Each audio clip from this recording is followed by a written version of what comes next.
I have been to the emergency room once.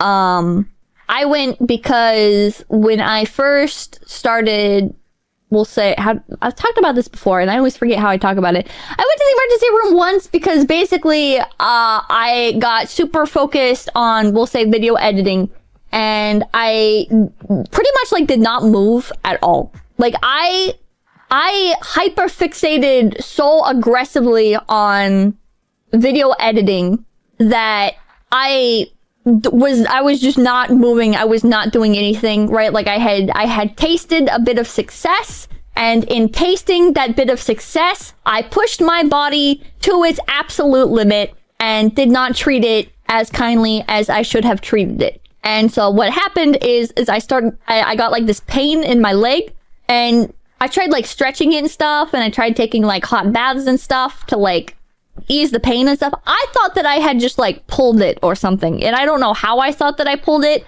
because again, like I wasn't doing anything. I was just like so focused on content creation that I wasn't moving. I was barely eating. I was not doing like anything. And the pain just like kept getting worse and worse as the day went on. Like it was kind of there when I first woke up, and then just like progressively as the day went on, it just kept getting worse and worse and worse and worse. I was like laying in bed trying to keep it like elevated. I was taking more painkillers than I reasonably should have. And so basically, like, it got to a point where it's bedtime, right? And I'm like trying to go to bed, and it hurts like really bad. And I'm like, okay, this is bad, but like, I'll just like sleep through the pain. I could not fall asleep. Or maybe I did fall asleep and like woke up like immediately after anyways, but I don't remember. But anyways, like it was so bad. It got to a point where I could not stop screaming. I was in so much pain. I was just like constantly screaming and sobbing. It was so fucking bad. And so I like fucking hobble my way out of my room, and I bang on Mamakin's door. I'm like, I need to go to the hospital. I'm not okay. And it's like 1 a.m. or 4 a.m. It's like sometime in like the extreme early morning, and Mama Kid's like, what? I thought you were like laughing in there or something. I thought you were like playing a game. Are you okay? And I was like, no. And so I went to the emergency room for that, and it was pretty quick. It was pretty quick. Laughing, well, cause my laugh is like, right? Like I have like a wheezing laugh. So when you're screaming, like I can understand how it sounded the same.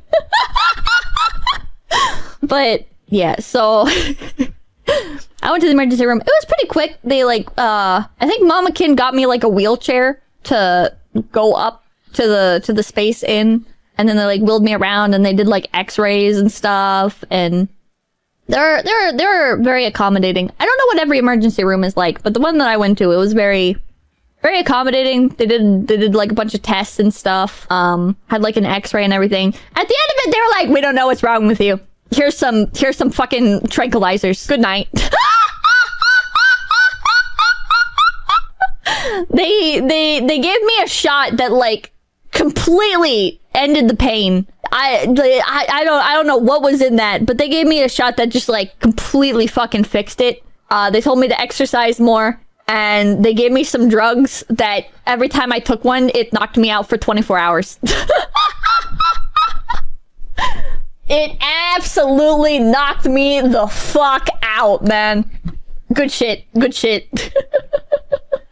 Muscle relaxers? I don't know. I just know that like I would go to sleep, right? Like I'd take the drugs and I'd go to sleep, and then I'd wake up and I'd be like, oh, I only slept for like an hour? That's weird. And then like I fucking like open Discord or whatever, and it's like all these messages. Are you okay? Like number one, thank you. That was sciatica and morphine for sure. Been there exactly. I don't know. It's gotten a lot better. I've become a lot more active over time, but for a while there, it used to be like just every so often it would start to ache, but it's gotten a lot better. I didn't even realize how much more I move around now, but yeah. I also try to do like stretches and stuff more frequently. Not that I'm good at keeping up with that, but Muscle relaxers and morphine, definitely. Falling over, thank you. I asked her to take me to the ER and she didn't want to because she was meeting up with her friends. After begging, she took me where I got diagnosed with arrhythmia. I walked home because she left. Nerve pain receptor blockers. Might have been lacking electrolytes too. I know I wasn't drinking enough. I know I wasn't eating enough. I just wasn't doing anything. And that kind of was like I think I was lucky to have that happen to me. Like, as weird as that might say. But it's like, there was no, like, horrible lasting consequences. Like my leg continued to hurt and stuff on and off pretty frequently for a while. And sometimes it still does get like that. But it's like, that's not a bad wake-up call to have. You know what I mean? Like, if it gets cold out, it tends to like act up a bit, but nowhere near as bad as it used to. And it's like it's a good reminder, if anything. It's a non-debilitating reminder. Pizza Man, thank you. Pippa is gonna have the join the phase Zumba meta. Grumpy Smurf, thank you. This is why I watch Pippa. Can't get this anywhere else. Hotel Yamato, thank you. Glad you're doing better, Pips. It's like, moderation is key, chat. It's really easy to look at a situation and be like, I'm not grateful enough for this. I'm not working hard enough for this. I'm not doing enough for this, right? But if you take anything to the extreme, it can affect you extremely. Ezra Forever, thank you. A small price now instead of a big price later. Exactly. Anyways. My fellow brothers, in the face of our common dangers, in this winter of our hardship, remember these timeless words, as we can.